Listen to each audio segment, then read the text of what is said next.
All right. Yeah. We're going to start in just a minute. It's on. Yeah. Okay. Good morning, everyone. We're going to start in just a minute. Thank you so much for being here. Once again, I mean, if you're all in the room just now, I introduce myself. My name is Nicholas Lachlan, Festival Director. We are very happy to be starting the formal part of the festival program this morning with this conversation. And if you're a regular attendee at the festival, you know that these big ideas, discussion panels, have been a part of the festival from the beginning. People think of us mostly perhaps as a festival of literature, meaning fiction, poetry, drama, and we certainly got a lot of that. But we also think of ourselves as a forum to have conversations about things that are important to us as a society, to Trinidad and Tobago, to the region, to the wider world. And I think our conversation this morning very much falls into that category. The title of it is Equal for All with a question mark. The question mark is deliberate because I think one of the things we're going to talk about this morning is whether, in fact, in our laws, our public policies, the way businesses, schools work, all of that, whether Trinidad and Tobago is, in fact, a place that is equal for all. And we have an amazing panel of experts who will be introduced to you very shortly. I'm just going to introduce to you Jacqueline Huggins, sitting next to me, who is the chair and moderator of this conversation. Dr. Jacqueline Huggins, I should say, of the University of the West Indies. She will introduce the others. She will lead the conversation. And I'm also very happy that for the first time at our festival, probably something we should have done long ago, but we're happy to be giving it a try finally this morning, as we've got some sign language interpretation so that anyone who wants to follow along the conversation and has impaired hearing will hopefully be able to follow through the assistance of interpretation by the Trinidad and Tobago Association for the hearing impaired. So thank you very much for coming to do that. So that's all I need to say. I'm going to hand you over to Jacqueline. Thank you very much for coming, and please welcome the panel with your applause, and we'll get started.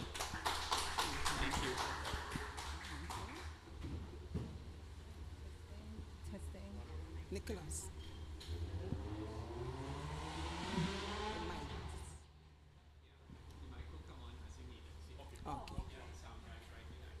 Okay, so good day all. I am happy to see all of you. I really hope there were going to be more of you, and I'm really happy to be a part of this today. Disability issues, very important, very important. There are many persons with disabilities within our country, and I hope today you're going to hear their story, because we came here to give a story. And I hope when you hear that story, you're going to go out with it. And we're going to infiltrate this country, this nation, in terms of the status of persons with disabilities and what we need to do. This is a big idea conference. This is a big idea workshop. This is a big idea conversation. Feel free. You can join us whenever you wish with a question or a statement. So as we get started, because this is for you to tell your story, I'll ask each member of the panel to introduce yourself. How do you want to be seen and identified today? Start with you, Celia. Hi, I'm Celia from the nature island of Dominica. So happy to be here at BOCUS, so thank you so much to BOCUS. I'm not representing any group. I don't assume to speak for any group at all, as I think that can be quite a dangerous thing in itself.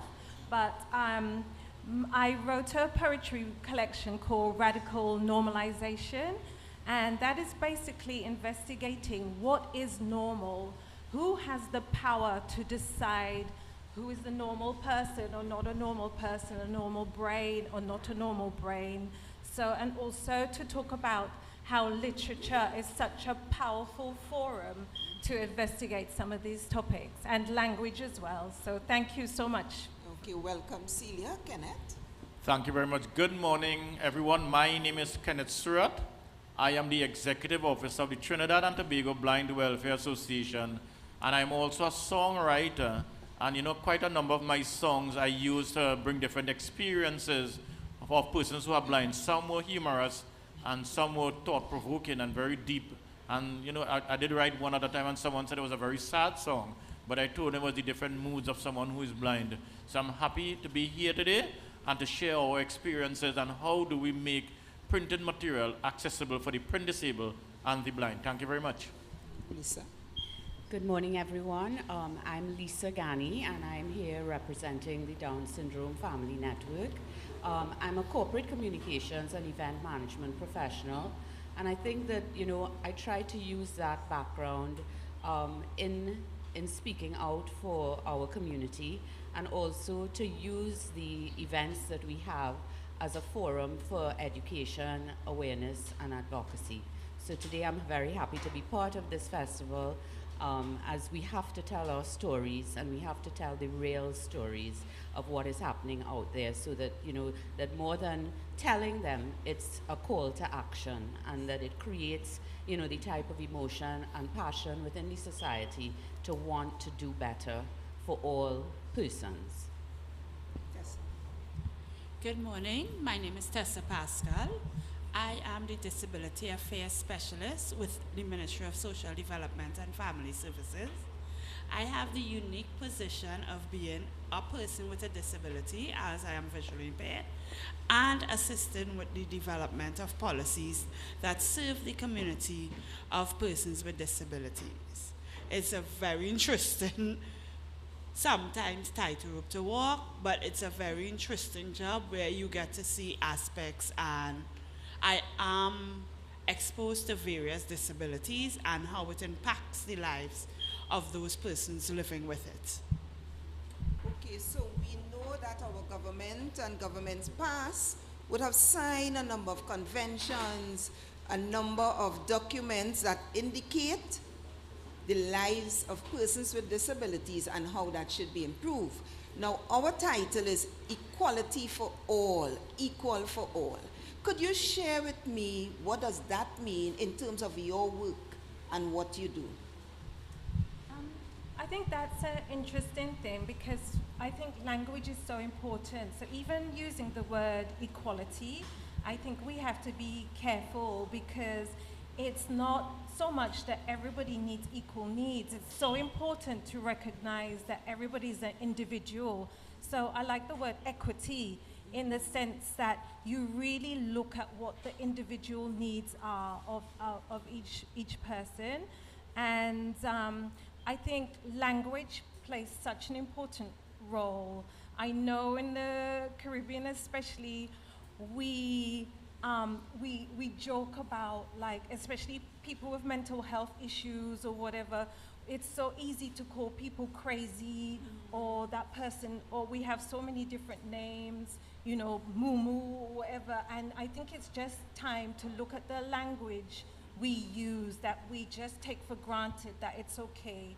And also when we talk about disabilities, as well as recognizing that, I think also to look at what are the other abilities, instead of just focusing on the disability side as well. So I think language plays an important part.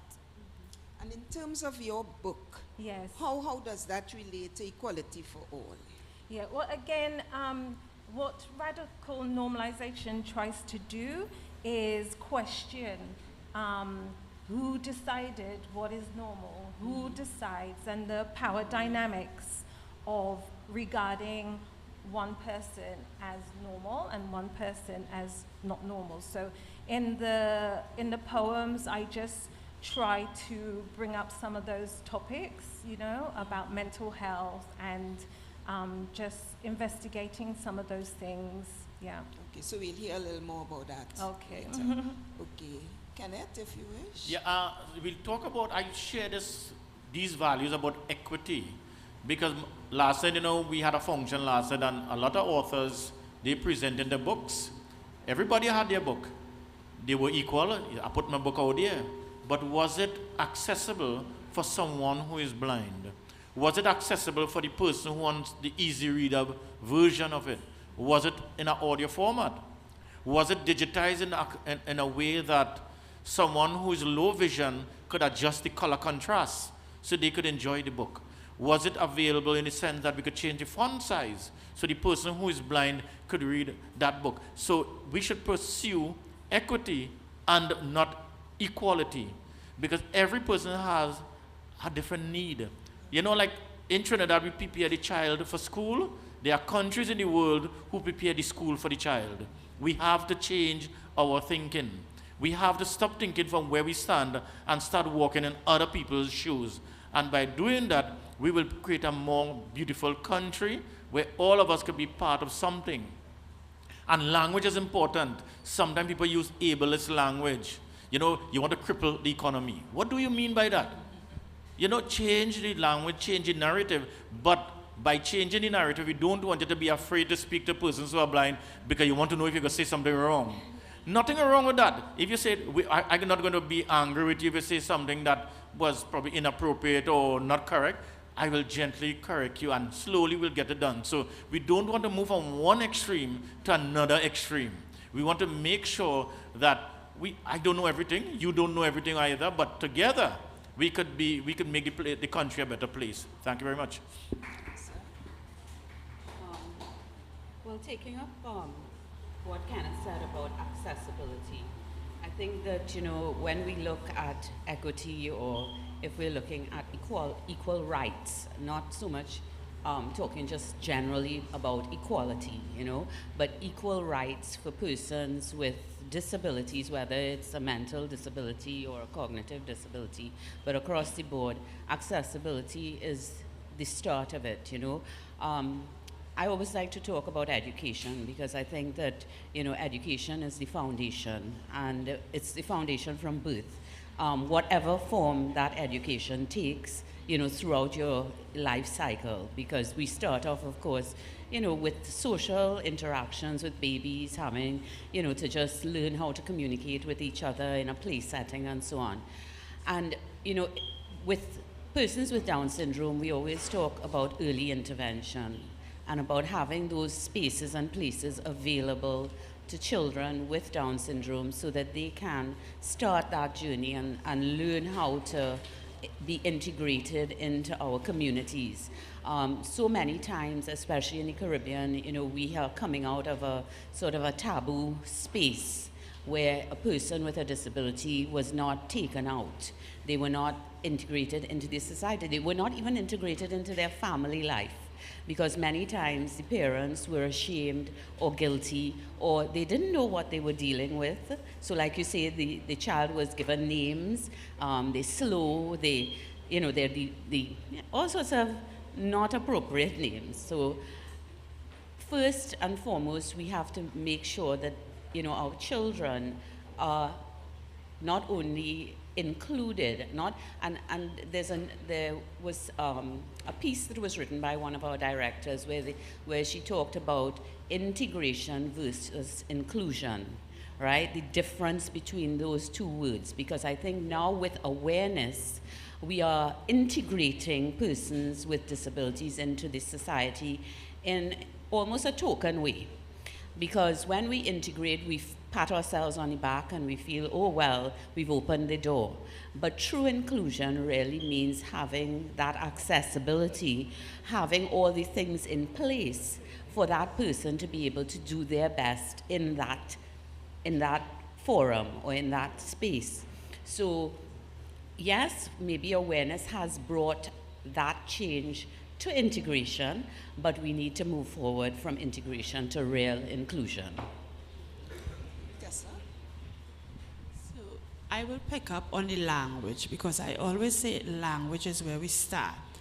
Studies have shown that there is a correlation between the language we use and how we think, which leads to how we behave. So when we stop using the pitying language, when we stop using the ableist language, and we start to see and speak about persons with disabilities as who they are, persons who just happen to have a disability, it's another barrier in life that they have to overcome, and that society has to cater for, because we focus on this person's disability. The disability only occurs when the environment doesn't cater to that person's need. And therein is where inequalities occur. And again, if we look at the language, and that it was the first thing that jumped out to me when I saw the name of the panel, equality, equal for all, and I'm like, shouldn't that be equality or equity? Because equal assumes we all start at the same place and we all have the same needs, wants, and abilities. And even without disabilities, that is not an accurate statement, right?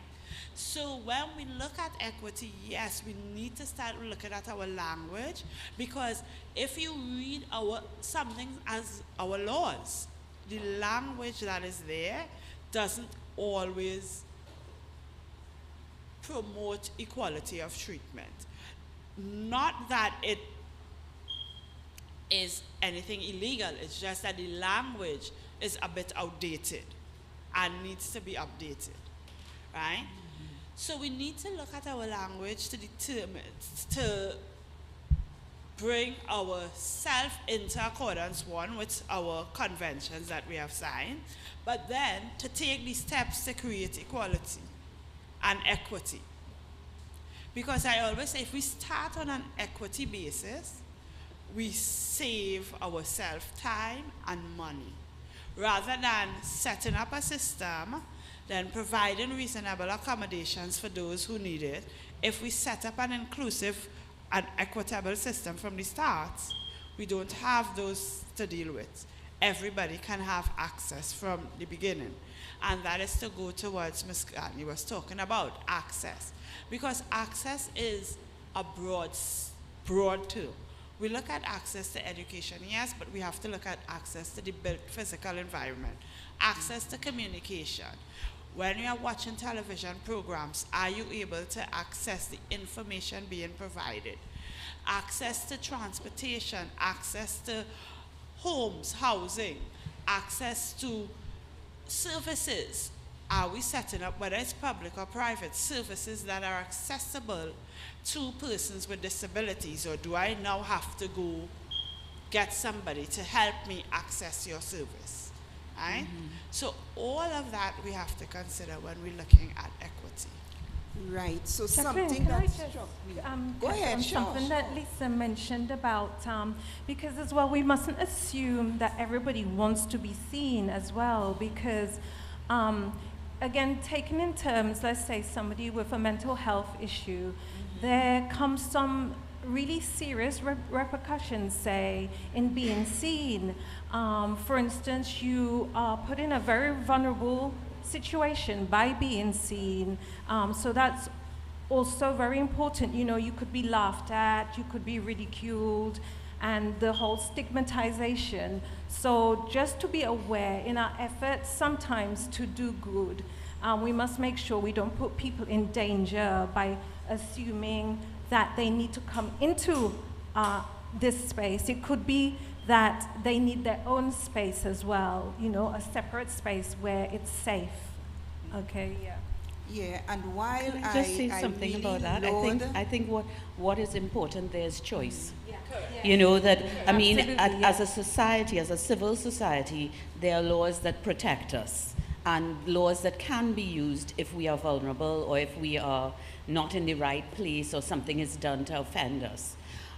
With the disability agenda, what we find is that the legislation in Trinidad and Tobago is not at where it should be. In fact, there is no real legislation for persons with disabilities. There's not like the Americans with Disabilities Act or the British Mental Health Act and these different things. We have been lobbying for quite some time for that legislation to be passed. We have made progress in that. I mean, the Ministry of Social Development does have a policy, a disability policy document, but policy is not law. And until there is law that can protect that right of the person to live in their comfort and in their space and be respected, and also for all of the things that that my colleague spoke about, you know, the accessibility to health, to education, to an accessibility meaning not just being able physically to get into the space, but to be able to have all of the support systems in that space to allow you to perform and to do what you have to do. So those laws, although legislation isn't going to automatically change behavior of the society in a click of a finger because we have a law, it does mean that there is a resource for that person to use should their rights be impacted on, you know, and I think that's, you know, really, really important for us as a society to have those laws in place. One of the things I wanted to talk about is, we said you asked equality for who? Who is going to define it? I want you all to sell to the audience, this is what is happening. Yeah. This is our life. This is what we see and feel. So for instance, as much as I laud the organization for having this session, my colleagues had problems coming up to the stage. And we start with that. How do we educate people? We cannot legislate how people behave. Yes. So how do we say to people, equity, equality for all? What do we want them to do? What do we want them to know? Okay, we need to deal with retrofitting. Just like the stage here, in order for us to come up, you have to retrofit it. It will cost you more money to retrofit something than you build it from the inside out. And you know, I don't want, when you could talk about legislation that is so important, I'll give you one example. In 2020, we got amendment to the copyright law to make printed material accessible for the print disabled and persons who are blind. That went it wide-ranging because that took us nearly about 12 years to achieve. When Stevie Wonder went to the WIPO meeting and he told them, every song Stevie Wonder sang, everybody knew it and they sang along with it. He said, you know why you could sing my songs? I made it accessible for you. I had it on CD, 8-track, record, I have it in the cloud. Whatever format you wanted my songs in, I made it accessible to you. Why as authors or writers or publishers, you are not making your material accessible to me? And he said, if you don't make it accessible to the blind, I will come back here the next time and sing a song on you. Stevie Wonder did not have to sing any song because WIPO went ahead and they had the Marrakesh Treaty where a lot of countries, almost they signed off on it.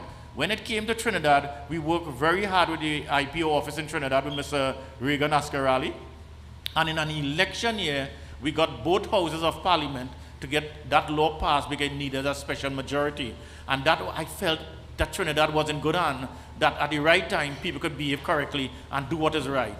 And because Nalasia now has a license, they could publish or convert any material in an accessible format for persons who are blind, visually impaired, and the print disabled. People want to know, what do they mean by print disabled? I said, Mr. Stephen Hawking, Professor Stephen Hawking, he couldn't turn a book page. So they had to make their books accessible, so even the person who cannot turn a page on a book, that person must be able to read. Because reading gives you that opportunity to visit the world. Like Stephen Hawking said, I may not be able to walk around, but I could travel the universe. And he gave the world so much from being, you know, unable to move any one of his muscles except one on his face to control his computer. And he changed the world. He impacted on the world, and it's all about disabled people doing things for disabled persons. Right. Louis Braille, he invented Braille. He was a blind man. He did something for us. And that is why there's a campaign in the world to have the word Braille capitalized all the time. It's a big campaign going on in the community of persons who are blind. So we need to use that legislation. It is so important. It is the foundation because policy tell you what you should do, but legislation tell you what you have to do.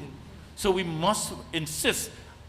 On Monday gone, it took me 32 years since I started my advocacy program. And I was one of the first persons that Ms. Dr. Linda Babulal met with to talk about policy for the disabled.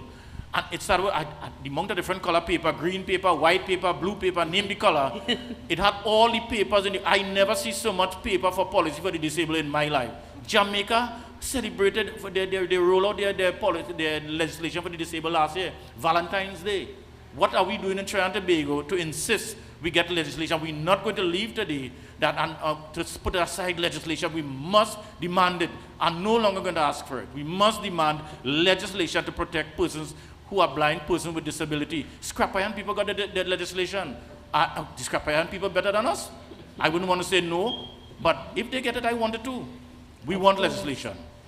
Yeah, I mean, I agree 100% with you, Kenneth, that you know, this legislative agenda should be priority for every NGO and every, you know, organization. I mean, corporate Trinidad and Tobago and internationally now, you know, it's become so trendy to hear diversity, inclusion, equity, gender equality, everything.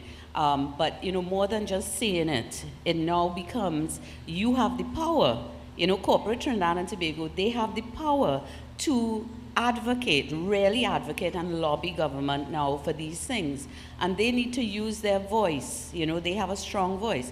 On top of that, you know, the actual persons with disabilities now need to start to get the courage to speak out on behalf of themselves. You know, you can't have a movement with persons who don't have disabilities feeling passionate and going out there to talk about your cause. You know, we need the disability advocates, the self-advocates, to get that courage to feel that they're not going to be victimized or that they have the power in their voice to speak. They are voters too, you know, and the political will must be there. Political will to finance these things, because when you talk about accessibility and change, in the Caribbean we have old buildings, you know, you have to redo your buildings, and new buildings retrofit, and your new buildings have to be made to code. So, you know, that's where the legislation comes in, that no longer will you get your approval for your building unless it's up to code. You know, and we could go on in all the different, and the codes are there, you know, the equal opportunity, yes, and the equal, again, they're all in policy. The Equals Opportunity EOC also did a policy document. And so who is really, where is the political will to bring all these things together? As you say, as Kenneth said, you know, if we could get scrap iron legislation passed, what is it with human beings, you know? So let me just add to that, or extrapolate on it. The Ministry of Social Development and Family Service did produce a draft legislative document, and we have submitted it to some specially selected stakeholders to strengthen that document. Once that document is strengthened, we will now take it out to the wider stakeholder population as well as the community of persons with disabilities, because of course it is legislation that will impact them, so they need to have a say in it. But apart from that, the ministry has also done a number of things to help sensitize the population. And I see it when I walk the road. You see people are less likely to grab me to help me, but ask if I need assistance and let me take their arm versus grabbing me and dragging me where I don't necessarily want to go. So we would have done poster competition, a poster promotion where we encourage schools sign language. We have exposed them to sign language, and we encourage students to learn sign language, because persons who are deaf, yes, they use sign language, but they can then only communicate with themselves. We want a wider reach, right? We want that communicative barrier to be broken down. We would have done a number of sensitizations with various financial institutions, how to interact with persons with disabilities, how to communicate with your customers with disabilities, how you can best serve them. We would have also done that with some media communication organizations, ministries, and government agencies, because we want people to be able to interact.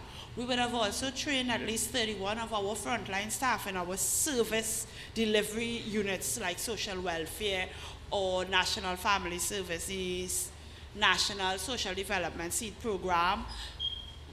We would have equipped them with basic sign language so that they can help make someone comfortable, help someone who is deaf and hard of hearing who comes into our organization, help them access the service.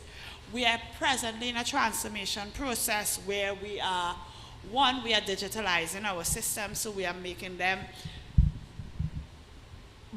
we are putting them more online so that in terms of accessing physical facilities, that may be less of a problem, but in that up and down to get to our office, we are trying to eliminate those issues. We are transforming it to a one-stop shop where you come into an office. Presently it is, you go into the office that is in your region. Any of our offices, any government social services, eventually you should be able to access. You will have an assessment that to determine what services that are available that you can also access. And of course, our ministry caters to the most vulnerable in society, so there are some qualification criteria for this. However, we continue to sensitize the public. We have programs planned that, well, they haven't been approved yet, so I will not go into them, that we continue to request and push for sensitization of various staff. But, like Ms. Ghani was saying again, every country in the world that where disability, the disability gender has progressed, it was led by the community of persons with disabilities. In Trinidad, the government is leading the push for equity and equality in the disability community. I would not say the government is leading. I'm sorry, this might be a headline, but I will not say that the government is leading. I would say that the NGO movements in Trinidad and Tobago have brought inclusion and awareness to the forum with their work over the past 10 to 12 years. I mean, NGOs have been around before that, but I don't think that, you know, that was the charity model was more of what they were based on, where they were assisting and helping persons with disabilities, not empowering them through advocacy and inclusion. And that it really is that the world in the last decade has made us much more sensitized to inclusion and the equitable part of you know, having persons of all abilities being out there. So I really feel very strongly about that, and that I feel that we need political will to make it more than just a talk shop, because you also refer to going back out with this legislation for NGOs and everybody to comment. And I could tell you, I've been doing this for probably 20 years now, and I have gone to all those talk sessions. I have sat there and given advice. I've listened. I've seen my other colleagues in other associations there as well, and I really feel you know, sort of passionate that we're not going to be talking for another 5 years to pass a legislation that we can copy and paste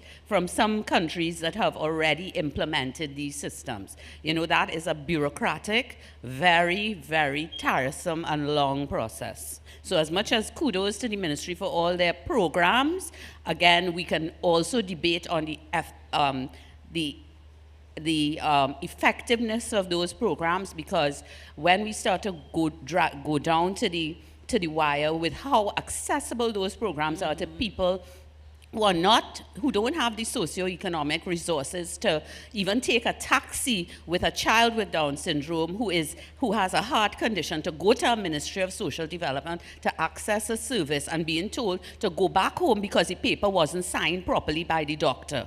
You know, and these things are real things that are happening every single day.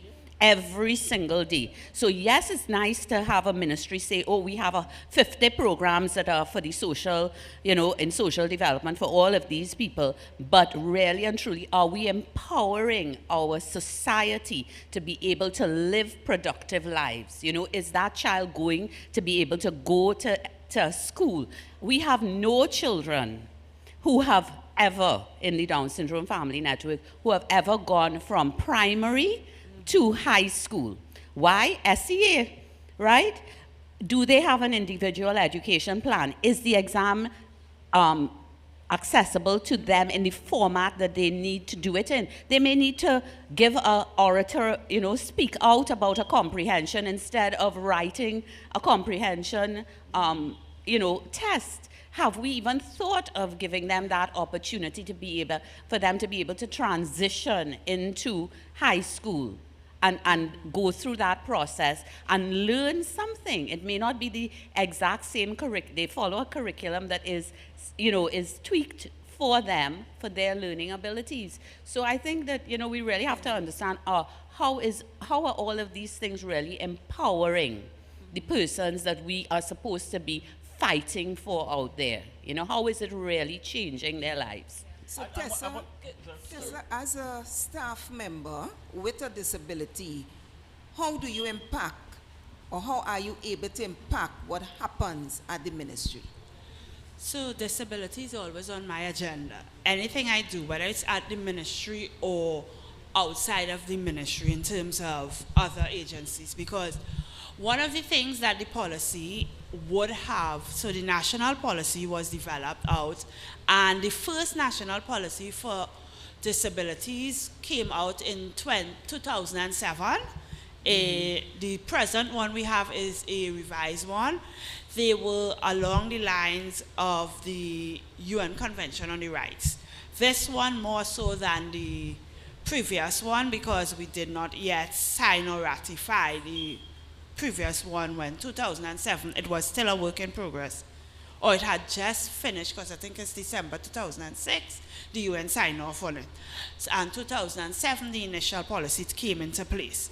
So we have been doing this for a while. So of course that was pre me being in the ministry, because I said I have the both sides of this, and yes, I would have had input into that policy, because I would have attended the numerous consultations they would have had with regards to that. On this side of it, when I'm looking at a document, when I'm developing a document, because I develop them, but I also look at, because other agencies may send and ask, we need your input on this. You always look at it in relation to the convention. What does the convention state? How can we make this more inclusive? Even a couple of weeks ago, I would have had to do a session with government policy officers.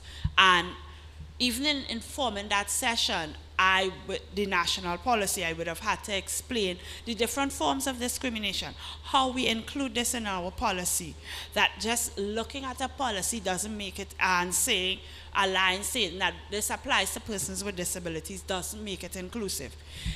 Your policy has areas, and each area has to look at how is this area going to include persons with disabilities. So when I am looking at a document, I always look at that. And then you have to look at the different types of disabilities, not just one. Because yes, you must say that a person who is visually impaired may not need the same physical access as a person who is in a wheelchair. And a person in a wheelchair may not need the type of reasonable accommodations that a person with a cognitive disability may need, right? Or they may not need the same accommodations that someone with a mental health issue may need. They all vary. So when I'm making let's say making a statement that I want a policy statement to apply, it has to be broad enough to incorporate all of that. I want to, my mic on? Yes, the ministry is still in the Ministry of Health in the medical mode. Our ministry is still in that welfare mode. We need to change the narrative. Let us take, for instance, the disability grant. You can't be disabled today and you leave the grant and get a job and come back to it.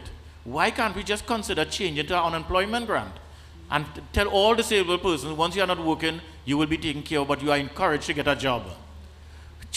By just changing the name, you don't have to do anything else, just change the name. And that could change the perception of how we look at things.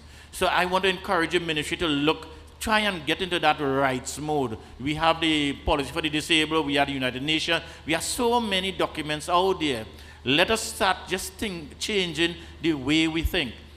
Look at the government budget. $12 billion went into subsidies. $5 billion for the disabled. That is $17 billion where the $12 billion in subsidies going for equality. People who don't need subsidized gas getting subsidized gas. We have to change how we deal with our monetary policy and our fiscal policy. Simple thing like seatbelt. People speak about law by just changing the law and say you have to wear seatbelts. It forces people to change their behavior. The government have two powers. They have monetary policy, fiscal policy. Use it properly to change the narrative. And that will help the persons with disability not to lower the life standard to a disability grant, but to reach the higher position, not only focus on food, clothes, shelter, education. Let us reach that highest level, which is self-actualizations. Persons with disability cannot reach there because you're forcing me to lower my life to disability grant. The only time I hear advertisement for the disabled is when you have to come to my grocery and spend a disability grant check. I never hear the mall say, well, come down here and, or Starbucks, they bring a disability grant check by Starbucks. We don't hear that at all because the government not helping to change the narrative. Take a disability grant and go down by Passage and Food Basket. And I don't hear Massey store till they come down there because that grocery must be too big shot for us. Let me ask a question. If we change the disability grant to the unemployment grant, does that mean persons without disabilities are going to be accessing it? Because they are unemployment grant for the disabled. That's what I mean. I just want to reiterate both what Tessa and Lisa especially was saying. This word empowerment and not to take the agency away from people. And as well, when we think about literature, people are always willing to tell someone's story for them, but we really need to empower everybody to tell their own stories. And also the headline about, what's your story? I also think, what false stories have we been told? So many times you get a two-dimensional or very stereotypical picture of a person in the literature. So what false stories do we keep reading? And that's why I think empowerment and not to take away people's agency from them is so important in literature. In terms of employment, I think and the grant, I think one of the issues is our society. So persons with disabilities are in a loop. A lot of them do not want to work because they want the grants. Right? But that would have come from years of society telling them what they are or aren't able to do. Yes, the ministry is slowly trying to change that, but we just cannot walk in and take people off the grants or put people on the grant. Our grant is a law. It is not a policy. It is a law, a legislation. So anything that has to be amended. That is a process, right? And while that process is taking place, the law that is there still has to exist. So presently, the law is that if you are applying for the grant, you have to be, and I'm apologizing for my language, but this is a very old law, permanently disabled from working. So how then can you find a job if a doctor certified you with a medical as being permanently disabled from earning a living? Okay, one of the things that we are experiencing now, of course, to get a disability grant, you have to have that letter from the doctor, right? We have now Down syndrome is a genetic disorder. You are born with Down syndrome. You will never recover from Down syndrome, that is some of the language that our parents get when they go to the health centers, when they go to the doctors, because again, education, we take it for granted. Okay, they're a nurse or a doctor, but sometimes it is amazing to know that, the little that they know. Because if a doctor can tell you, well, you have to be, and the ministry also is saying, be recertified. So the person gets that when they're 3 or 4, they get their little grant or whatever it is, and then they have to go back and get an updated letter. Why do you need an updated letter if you have a genetic condition that says you have Down syndrome and you will have Down syndrome forever until until you know, leave this planet. Yeah. So, you know, those kind of things are extremely frustrating. Then you talked about, you know, employment. Now, we have started a movement of mentorship with our young people to get jobs in corporate and so on, which is going, you know, it's picking up, and people want to employ, you know, come to us and they want to employ persons. The thing is now that we have a challenge, because to be employed, you have to be employable. Even if you're not have a university degree, you need to have a skill set. You need to be at least functionally literate to some point, or be able to communicate, if it is by sign language or whatever other method. And this has not been the tradition, because we have not had our children mainstreamed in school and so on, because they have not had that access. So, you know, everything really is so tied.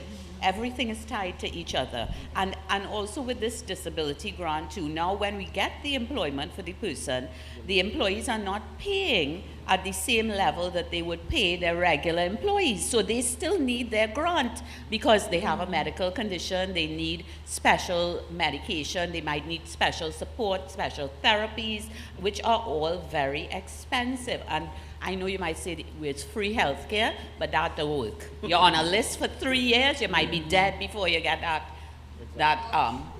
therapy, I want right? to engage the audience. Any questions, any statement? One statement. If I am to take a sum total of all that was said, I would say confusion. Simply because expectations have no limit. But implementation, especially by government, are limited. I have listened to everybody making their pitch as though government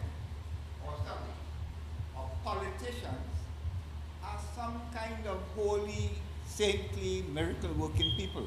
In fact, most of them are quite limited. And they are there simply because they were good enough to convince some people to vote for them.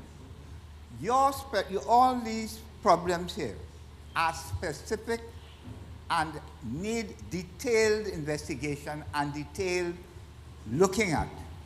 Politicians, those that I know, unless we have some silently behind somewhere, those that I know cannot in any way give detailed and specialist consideration to the problems that have been raised here.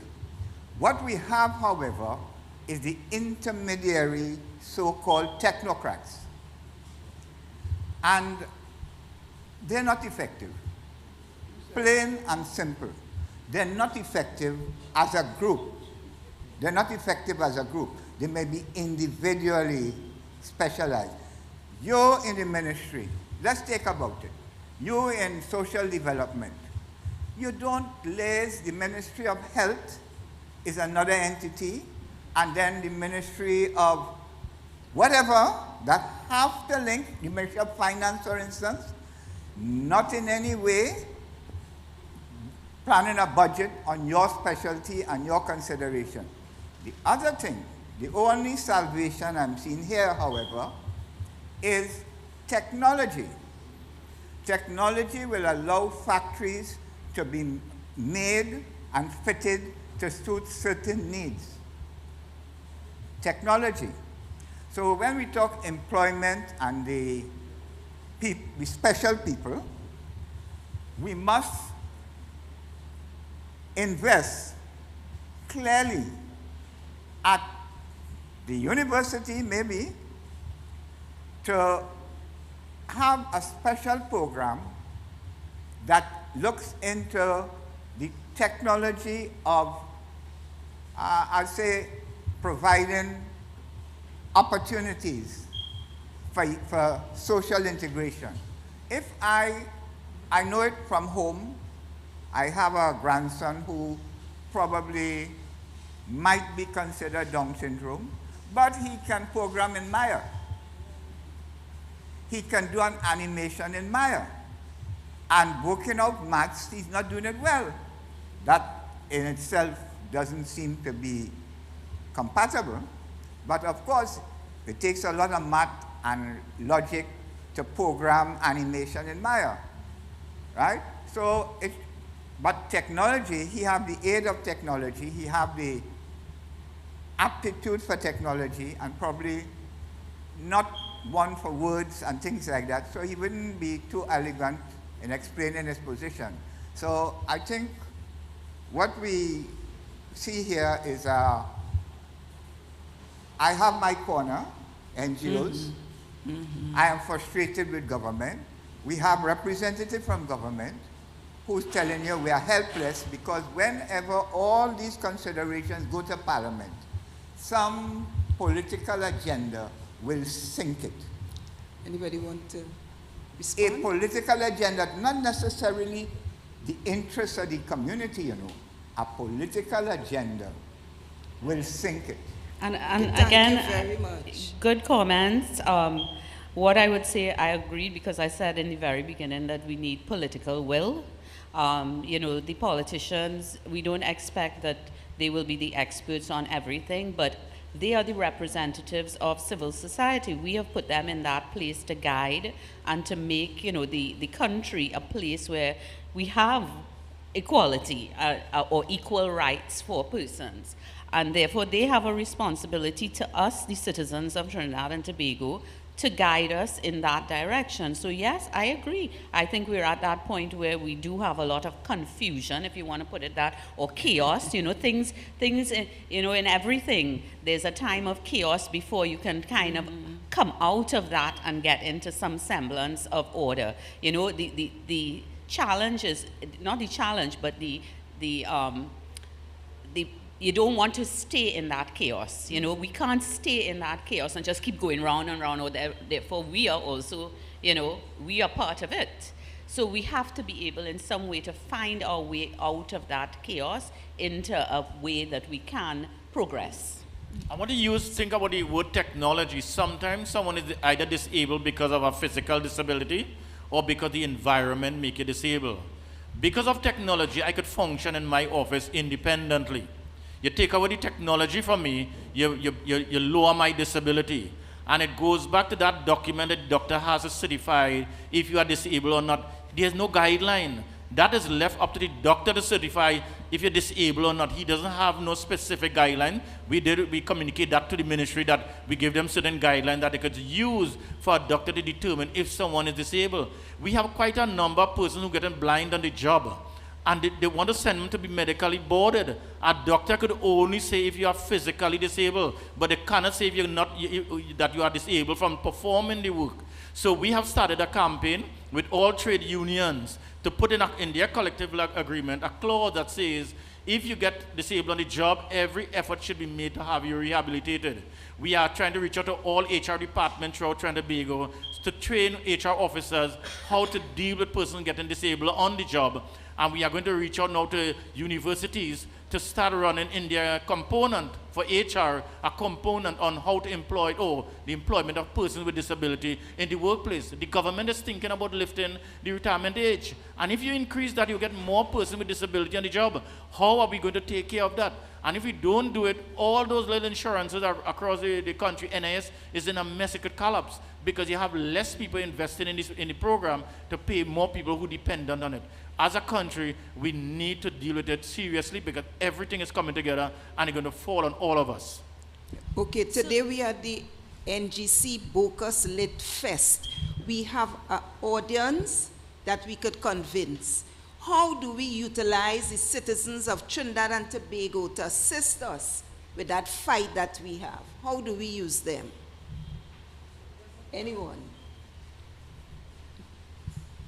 That's why we're here today, Well, I would say, awareness. We say awareness, advocacy, but awareness is one thing, and I think we are doing a good job as a society coming together to do things like this and get the message out and have people hear us. We may have a small audience, but then we have all the listeners too online and so on.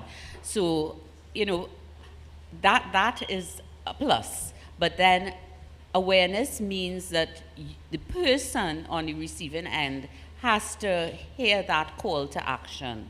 and personal responsibility. Because if we all have a personal commitment, then we have a collective, engagement of the society, and that is where true action comes. Because then we have people wanting to do something to make a difference, right? And make a difference through empowering others, not just make a difference by, the old charity way, right? Of really wanting to see people to succeed.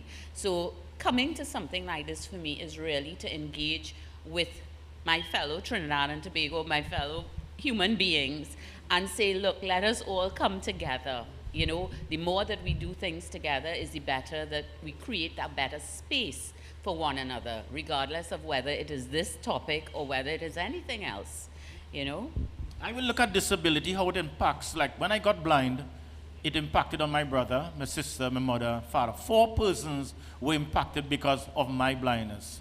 I mean, we have some figures that 52,000 persons in Trinidad and Tobago got a disability. And you take that multiplier effect and see how much it is impacting on the nation. We have the social programs. Let us say, for instance, they find some creative ways to use energy, new energy, like say energy fusion, instead of oil and gas. The first people the IMF is still to hit is the people on your social program. It is very, very, very important that we get persons with disability on the employment market. We have to stop seeing disability as a liability, but an opportunity to contribute to GDP. We need to do that. We need to get disabled person employed. That is why the Blind Welfare Association for the next 3 years, our trust, how do we get persons who are blind employed? And we're talking real employment, not no makeshift work, because makeshift work is social program. And I am telling you, the world is on a massive roll about this fossil fuel burning, that the planet cannot take it no more. They have to find alternative energy. And when they find alternative energy, it's going to impact on Trinidad and Tobago. And when it impacts on Trinidad and Tobago, the first that people going to get blows is the disabled person, because we're dependent on your social program. Let us make that shift. We have to. We have no choice. And I was just going to say, the important thing that we've been doing is having a conversation. And also, we have so many taboo topics in the Caribbean that we don't talk about. So I think that's definitely a start. And as we're at the BOCUS as well, all our writers can think about this topic and just seeing a bigger diversity of humanity in our stories, but also to be very, very careful as who is telling the story, how we're telling the story, and empower everybody to tell their own stories. Yeah. I want to add about employment. Every time they advertise on jobs, quality and what you want, certification and qualification. Why can't we as employers or HR department specifically agree we're going to create a diverse workplace? Trinidad is a diverse country. We have all kind of people. Why can't it be reflected in the workplace? We must have Hindus, Christian, Muslim, and also persons with disabilities. Why can't we strive and make it a specific agenda? We are going to make workplace a diverse workplace. The school must become diverse, where everybody go to school in the same place. The transport system must be a diverse transport system, where all of us travel on the same bus, all of us go to the same school, different schools, as we say, but it must not be segregation. Rosa Parks in the 60s fight against discrimination and segregation, and we still have it. I want to say all our children must have that opportunity to go to school. Stop preparing children for school. Prepare the school for the child. Let every child have their own plan, so that at the end of the day, you cannot tell me to excel, but you're not giving me the opportunity. You can't be right on that one at all. You are wrong like a marble. Anyone else have a question? We have one. Tessa, 1 minute. Actually, just 2 quick comments. First, thank you to the panel for making us move away from that deficiency and charity model, and for helping us to think more about agency and advocacy. That's really important. And especially to the panelists who said, we have to hear the people who are experiencing these events, we have to hear their stories, because positionality matters. So thank you to the panel for that. And just as an aside, the problems that atypical learners have with SEA are the same problems typical learners have. It's not the child, it's the exam. Definitely, definitely. Tessa? Agreed. So the ministry will continue doing what it does in terms of sensitizing the public, and one of our thought processes is we start from early. So we're looking at the youths, younger people. It may be more difficult to change the mindset and the thinking of older persons. Not that we are not going to address it, but it is better to start early, and the next generation should come up with inclusion built into them. Fingers crossed. Somebody else. Can I finish? And then, no.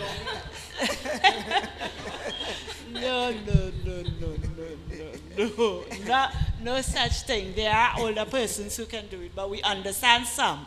I did say some. So you are not in that some that I was including. So you can stay and continue listening. That is why I said some and I didn't generalize. Because language is important. Yes. Right. One more question. Sorry, Tessa. That's okay. Additionally, some of the problems that were stated will be addressed by the digitalization of our services, because we will now be getting information fed into us from different places. We have access to more information. So the services we have presently now are built on older systems, and we understand that older systems didn't necessarily understand the dynamics of disabilities as we do today. And therefore we are trying to evolve our systems to address those issues. So in terms of the public, and in both the public for the community of persons with disabilities, they now have to understand, if we do put legislation in place, this is now going to impact you. So that's, okay, I'm not sure what's going to happen when I get a job, so I want to stay with my disability grant. Those things are now, your reaction in society is now going to have to change. And as I said before, they are built into a loop. That loop is going to have to break. Because we are now going to be if we are looking at empowering you, you have to be ready to receive that empowerment. As much as we are talking about employment, are you ready when employment comes? Right? Those things has to be addressed. And that is not something the government could go into your home and do for you. Mm-hmm. And I'm not just talking about having the skills or not having the skills. The mindset that comes with that. You come to work at 8, you leave at 4, and you do the work you're being paid for. If that doesn't happen, you may get fired. Are you ready for that? Is equality. But Tessa, isn't that a national problem? Isn't that a national problem? That does not relate only to a person with a disability. That relates, that's a socio-economic, cultural thing that we have to deal with as a society. Right, because yeah, but we don't only have to think about work from going to work. COVID taught us a lesson. Why don't we start work from home? We have a person who is blind, that the company, she's in real employment, and she works from home. Why can't we change our thinking? We have to become innovative as a society. Why can't we look at the workflow? And when you break down the workflow into small parts, we could identify the work that persons with disability can do. They may not be able to do all. We have people with different kind of disability. Let us as a nation stop saying how it cannot be done and say how it can be done. How can we make persons with disability be part of the employment cycle? Let us work towards that. Is it possible? Change our thinking and stop saying why it can't be done and say how it could be done. Okay, let me just take one. It was to invite people in the watching via live stream. If they have any questions, we can field those questions to the panel. So if anybody's watching and they have a burning question, you can let us know and I will relay the question to the panel. Okay, so I'm already getting a sticker. 10 more minutes, so I'll take a question from my friend in the audience, and then we will wrap up, right? Right. I want to thank the panel for the various views, the diversity there. What I want to say is that when we are doing the sensitization programs, the sensitization is not only for the general public. Mm-hmm. The challenged persons very often don't know the fullness of themselves, of the causes, the effects, the opportunities, etc. So I'm very grateful for the sensitization programs. What I'll be even more grateful for is if Trinidad and Tobago has more gratitude.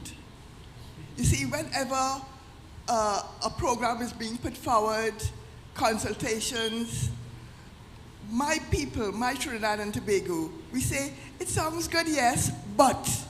We always say, yeah, but we are always willing not to be optimistic for our country. And as you were saying earlier, that has to change. We all have to have agency. We all have to be enthusiastic about what we can do after the sensitization programs, after we know the laws, where can we fit in? And that will only happen if we stop saying, yeah, the government doing that, but that thing ain't good. We have to change. We have to encourage one another to look upwards and look forward. Otherwise, what we are doing is pulling down our country. You see, Jamaica have the legislation already? They're not like Trinidad, you know. I'll finish. Yes. Okay, so we have to wrap up. All good things must come to an end. So I would just ask each member of the panel your last word, and then we end. Tessa? So disability is an evolving issue, and it will continue to evolve. When we address these problems, another set of problems will come up. Because what you will realize is more and more disabilities are being recognized and categorized. Once upon a time, they would have looked at autism as a mental illness. Autism is now its own spectrum, right? So that, and I'll admit government do have a problem with it, keeping up with that, but we get there eventually. Not as quickly as the public will like us do, but we get there eventually. And government is taking the steps, and a lot of it is not being publicized, and therefore you're not aware of everything that is happening. But things are happening slowly but surely, and someday the community will get the majority of what they need in order to succeed. At present, it's not to say that persons with disabilities are not succeeding, it's just that it's a very minute number of the population where a lot more of their potential could be achieved, and we look forward to being a part of helping them achieve that empowerment. Thank you, Lisa. First, I'd like to again thank the Bocas Lit Fest for having this conversation. Because I think that, you know, when we have these conversations and we learn from each other, it is a reality check and a call to action. And that if I have to leave, when I leave here, I would like to think that all the persons in this room have, you know, will be thinking about what has been said here and how they can, you know, do their own part to affect change, and, you know, even by being kind to people around them, by, you know, understanding that person who has a disability. Because, you know, we all have, as we age, we have something wrong with us, whether it's our knee hurting us, we can't come down a step without a little help, whatever it is. So, you know, the fact that we have to wear glasses, I forgot mine this morning and I was in the washroom. I said, oh my gosh, I hope I don't have to read anything. So, you know, we could make it relative and we could make it understandable to ourselves when we put ourselves in the position of others. And therefore, we do have that social responsibility to support each other as human beings. Okay. And so that really is my message. Okay, I want to, I know book, they have the Lit Fest, and one takeaway I would like you all to leave after the 3 days to make your work accessible for persons who are blind.